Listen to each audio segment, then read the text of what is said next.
Mga ka-sports, sunod-sunod ang mainit na balita ngayon. May mga import daw na posibleng umuwi daw sa PBA, isang Gilas player na baka hindi na makakabalik sa original pool. At may Pinay na susubok na gumawa ng kasaysayan sa WNBA. Kung trip mo po ang ganitong content, paiwan ng follow at pa-subscribe na din. Tara po, simulan na natin.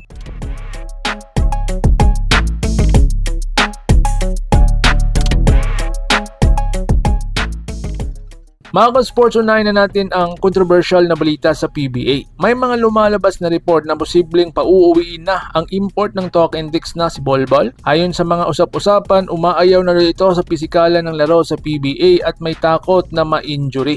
Dagdag pa rito, napansin din ng fans na tila may tensyon sa pagitan niya at ng coaching staff, lalo na matapos siyang masita noon ni Coach Chotrea sa isang laro laban sa Meralco. At mas lalong umiinit ang issue ng maglabas ng cryptic hint ang kanilang insider na si Snow Badwa na may paparating na bagong import at posibleng pauuwiin na si Bolbol. Kaya ngayon hati ang fans. Sayang ang performance dahil dominate na po siya sa court. Pero kung hindi makakasabay sa physicality ng PBA, sapat na ba yon para palitan siya? Ikaw, ano sa tingin mo mga ka-sports, dapat na ba siyang palitan? So dito naman tayo kay Kai Sotto, update sa Japan na. Sa ibang balita naman, usap-usapan din ang naging performance ni